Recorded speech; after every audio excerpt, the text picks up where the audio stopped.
අලුතෙන් SLT Mobitel Home 4G LTE connection ගන්නාට වටිනා tab computer සහ data දීමනා. අලුතෙන් SLT Mobitel Home 4G LTE connection ගන්නාට වටිනා tab computer සහ data දීමනා.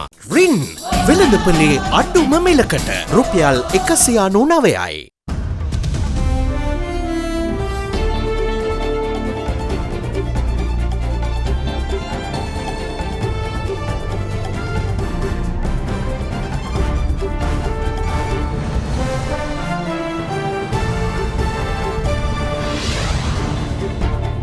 Tonight, up the ranks.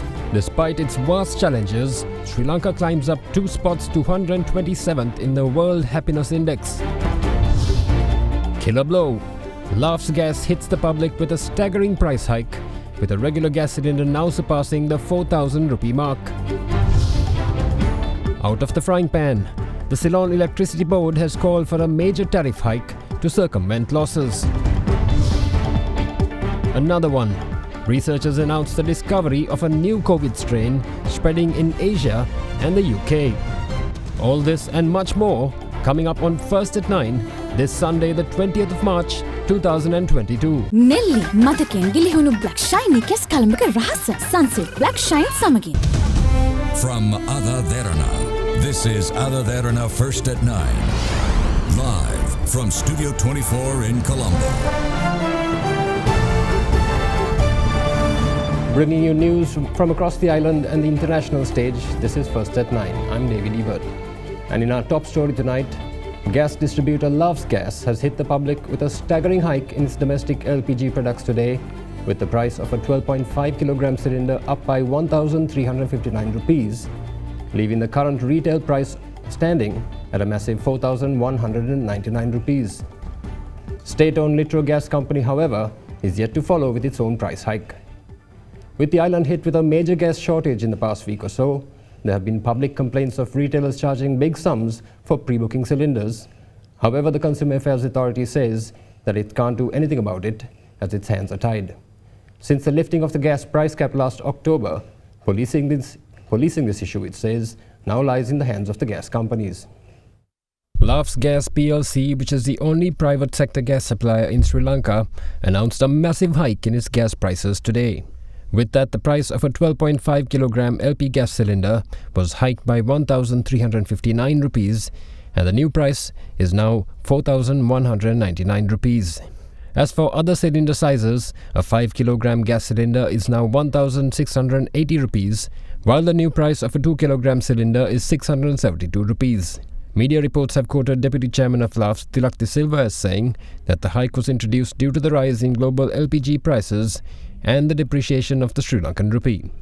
However, state supplier Litro Gas Lanka Limited, that recently revealed that the company has been losing 2,000 rupees of each cylinder at current global prices, is yet to announce a price hike.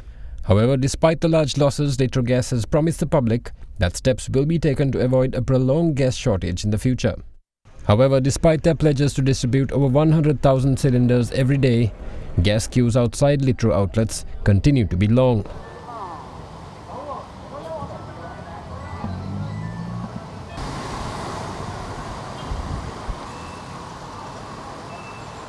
In addition, with gas shortages having affected small restaurants, hotels and bakeries that have been forced to shut down, the Government Medical Officers Forum is now warning that this shortage can also impact government hospitals in the near future as well. ඒ රෝහල් වල සපයපු gas වලින් තමයි තාම යන්නේ. නමුත් රෝහල් වලට නිරන්තර සැපීමක් අවශ්‍යයිනේ. මේකෙදි රෝහල් වලට පෙර සූදානමක් වශයෙන් දැව මගින් ආහාර සුපයන්නත් මේ වෙලාවේ කටයුතු සිද්ධ වීම පෙර සූදානමක් පවතිනවා. ඒ වගේම රෝහල් ආයතන ප්‍රධානීන් යම්කිසි ක්‍රමයකින් ඇහුවාම අමාත්‍යාංශයෙන් පවා කියන්නේ අපිට කියන්න බෑ. අපිට කොහොමද මේ සැපයුම ඉස්සරහට සිද්ධ වෙයිද අකණ්ඩව ලබා දෙන්න පුළුවන් වෙයිද නැද්ද කියන එක කියන්න බෑ කියන වචනේ තමයි තියෙන්නේ. එතකොට යම්කිසි රෝහල් වල ආයතන ප්‍රධානීන් තාමත් අසරිතාවයකට පත් වෙලා තියෙනවා. Meanwhile, members of the public have been reporting instances where Litro gas outlets have been charging exorbitant prices for gas cylinders. This also included extra charges for cylinders to be reserved, especially for the hospitality and restaurant sectors, with prices between 5,000 to 8,000 rupees being charged for guaranteed supply. When we took up the issue with the chairman of the Consumer Affairs Authority, retired Major General Shanta Dissanayaka, he explained that this issue needs to be addressed by the gas companies as the CAA is unable to intervene since the removal of the gas price cap last year. This means that gas companies right now have been given carte blanche to do as they please. Now, the Ceylon Electricity Board has requested the Public Utilities Commission to let it raise electricity tariffs of units generated using diesel plants due to the significant rise in fuel prices and rupee depreciation. The CEB has explained that it is forced to bear a 12 rupee loss from each unit of diesel power it generates, and the PUCSL, however, says that it is evaluating the recommendations and explains that the process of arriving at such a decision is a long drawn-out one and cannot be decided overnight. In January this year, the Public Utilities Commission ordered private and state sector entities using diesel generators to use them during peak hours as a measure to conserve electricity, considering the ongoing crisis. These generator users were paid 39 rupees by the Ceylon Electricity Board for each unit generated using these generators. It was later hiked by 3 rupees to 42 rupees. However, with the cost of diesel rising with the massive fuel price hikes, the owners of these generators have now requested the CEB to increase their unit prices. After considering the request, media reports quoting CEB chairman MMC Ferdinando say that the CEB has decided to increase the price of a unit from 42 rupees to 58. Further, the CEB says that the cabinet paper seeking the approval for the increment is now ready for signing. In the meantime, the CEB has also requested an electricity tariff hike by taking the fuel price hikes and rupee depreciation into account. Currently, the cost of an electricity unit produced by a diesel-powered power plant is 16 rupees, and the CEB says that current factors have led to the production cost of a unit to rise by 28 rupees, meaning there is a 12 rupee loss from every unit produced. According to the CEB chairman, the unit price needs to be brought to at least 25 to 26 rupees, which will at least help the board to survive and not just to make profits. The PUCSL, however, is evaluating the recommendations of the CEB and is yet to announce its decision. The PUCSL says that there is a long process with regard to tariff revisions, and such decisions cannot be made overnight. The last tariff revision occurred back in 2014. Now, the World Happiness Report 2022 that was released 2 days ago has ranked Sri Lanka 127th out of 146 countries. This is a 2-point improvement in Sri Lanka's general state of happiness, according to the United Nations Sustainable Development Network-led research. This year, it also used data from social media to compare people's emotions before and during the COVID-19 pandemic, and the report has found strong increases in anxiety and sadness in 18 countries, but a fall in feelings of anger. This year marks the 10th anniversary of the World Happiness Report, which is issued annually by the UN's Sustainable Development Solutions Network. In the latest report, which is released in conjunction with UN World Happiness Day, Sri Lanka has ranked 127th out of 146 countries. This is a 2-rank improvement from last year, where Sri Lanka was positioned in 129th place. Meanwhile, Finland secured the top spot for the 5th consecutive year, while Denmark bagged 2nd place and Iceland claimed 3rd, moving up from 4th place last year. In addition, the United States climbed 3 places to 16th, 1 ahead of the United Kingdom, while Canada fell 10 spots to 15th this year. Meanwhile, warring neighbors Russia and Ukraine have been ranked 80th and 98th respectively. However, the ranking of the report was compiled before Russia launched its invasion of Ukraine. Meanwhile, India has fallen far behind its neighboring countries in the index at 136th place. Pakistan and Bangladesh, meanwhile, have ranked 121st and 94th respectively. And we'll be right back after a short commercial break.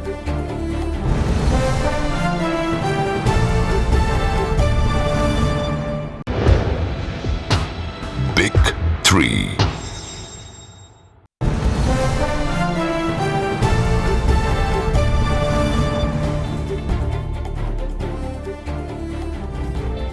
Welcome back. Meanwhile, addressing a gathering in Jaffna today, Prime Minister Mahinda Rajapaksa says that the government is committed to restarting all stalled development projects in the northern province.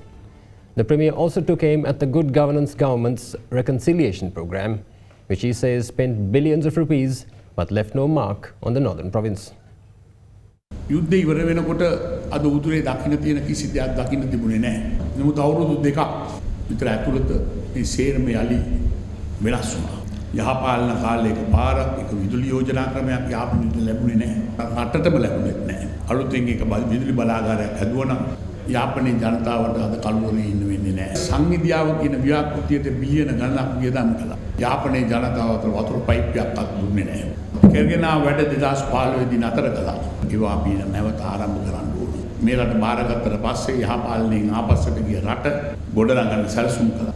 ඒත් අනපේක්ෂිතව Covid වසංගතය ආවා. ඒ වෙලාවේ ජනතාවට වග කියන රජයක් ඇටියට අපිට හිතුනේ අපේ ජනතාව ආරක්ෂා කරගන්න. අපි ඒක කළා. උන්වහන්සේලාගේ පළාත්වල සංවර්ධනය කටයුතු වගේම ජන ජීවිතය ගොඩනගන්න කටයුතු අපි ආරම්භ කරන බව ප්‍රකාශ කළා. In the meantime, Jatika Janabalawegya leader Anura Kumara Disanayaka accused the president of having failed to properly explain how the government plans to overcome the ongoing crisis in his address to the nation last week. Speaking at a media briefing today, he added that the president's address displayed a lack of understanding of the country's economy. පසුගියදා ජනාධිපතිවරයා ජාතිය අමතා කරපු කතාවේදී පෙන්눔 කරේ කුමක්ද? ඔහුට මේ ආර්ථිකයේ දිග පළල ගැඹුර පිළිබඳව කිසිදු වැටහීමක් සහ අවබෝධයක් නොමැති බව. ඒ වගේම ඔහු පෙන්눔 කරේ කුමක්ද? මෙම අර්බුදයට තමන්ග පාලන කාලය තුල ඇති කරගෙන ලැබූ වැරදි තීන්දුව තීරණ, ගනු ලැබූ වැරදි තීන්දුව තීරණ. ඒ වගේ දායකත්වය පිළිබඳව ඔහුට හැඟීමක් නැහැ. මහා පරිමාණ වංචා දූෂණ, ඒ වගේම වැරදි බදු ප්‍රතිපත්තිමේ තීරණ, ඒ වගේම තමන්ගේ හවුල්කාර සමාගම් කීපයක් වෙත මහා ධනෙ එක්රැස් කර ගැනීම සඳහා ඉඩකඩ සැලැස්වීම ආදී කරුණු ගණනාවක් තමන්ගේ පාලන කාලය තුල මෙම අර්බුදය තීව්‍ර කරන්න හේතු වී තිබෙනවා. ඒ වගේම මේ ඇති වී තිබෙන අර්බුදයත්, මේ අර්බුදයේ ස්වභාවයත්, ඒ විසඳීම සඳහා තමන්ගේ මාවතත් ඔහු ඉදිරිපත් කරන්න අසමත් වුණා. ඒකෙන් පෙන්눔 කරන්නේ මෙම අර්බුදයේ ඔහේ ගලාගෙන යන්න දීලා ජනාධිපතිවරයා පස්සෙකට වී ආණ්ඩුව පස්සෙකට වී තුස්නිම් බියුතව බලාගෙන ඉන්න තත්ත්වයක් අද මතුවී තිබෙනවා. ඒ නිසා තව දුරටත් මේ ආණ්ඩුවට අපේ රට පිළිබඳව හෝ අපේ රටේ ජනතාව පිළිබඳව හෝ වගකීම් දැරීමට කිසිදු යුක්ති සහගත අයිතියක් නැහැ. The newly appointed US ambassador to Sri Lanka, Julie Chung, called on Foreign Secretary Admiral Professor Janath Colombage on the 16th of March at the Ministry of Foreign Affairs, Colombo. Secretary Colombage and Ambassador Chung held cordial and frank discussions on bilateral cooperation between the two countries. Secretary Colombage congratulated Ambassador Chung and stated that he looks forward to working closely with the US envoy to further strengthen relations and friendship between Sri Lanka and the United States. Ambassador Chung assured that the US remains committed to working constructively with and supporting Sri Lanka. During the meeting, arrangements were being made for the visit of the Under-Secretary of Political Affairs, Victoria Newland, from the US State Department, and the convening of the fourth session of the Sri Lanka-US Partnership Dialogue next week was also reviewed.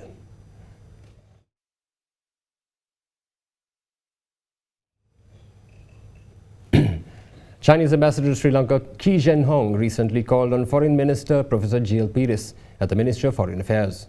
During discussions, Foreign Minister Peiris commended the support extended by China during the recently held 49th Human Rights Council sessions. Foreign Minister Peiris also recalled the support extended by China during previous Human Rights Councils and hoped that China would extend support when required in the future as well. The discussions also focused on the ongoing negotiations of the Sri Lanka-China Free Trade Agreement, and the minister highlighted that the seventh round of FTA negotiations will commence soon. The Chinese ambassador stated that finalizing the proposed FTA between Sri Lanka and China would immensely benefit the Sri Lankan local market and its products. Further, both parties expressed great satisfaction over strong bilateral relations, including government-to-government contacts, people-to-people contacts, as well as party-to-party contacts between the Chinese Communist Party and the Sri Lanka Podujana Peramuna.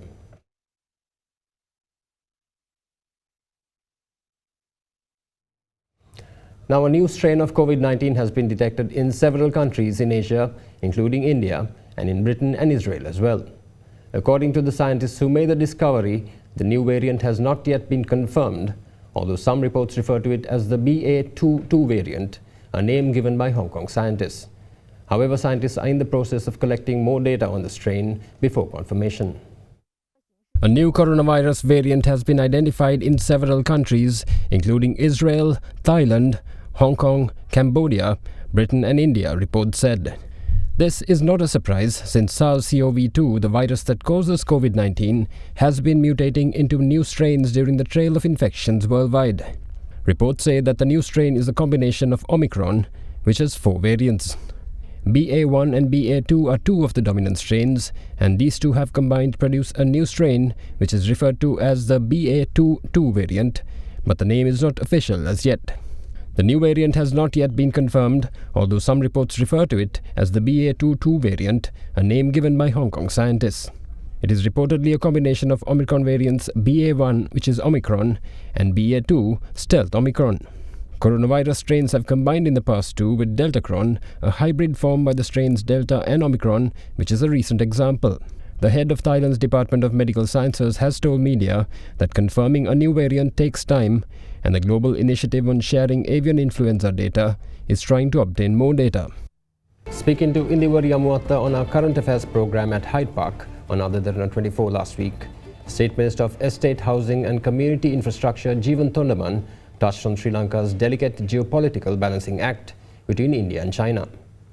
The State Minister said that with Sri Lanka falling under India's sphere of influence, it would be better suited to an Indian alignment, with the recent fertilizer issue with China being a key case in point. He also added that Sri Lanka needs to focus on the development of a policy to attract investors and work on maintaining a stable political environment. We're talking about regional global power play, China, India and the US. What are your thoughts about Sri Lanka leaning towards these superpowers, sometimes more towards one power than the other? We're not a superpower. We are not, one of the big boys, right? You have China and India. In this sort of situation, we have to see whose sphere of influence we fall under.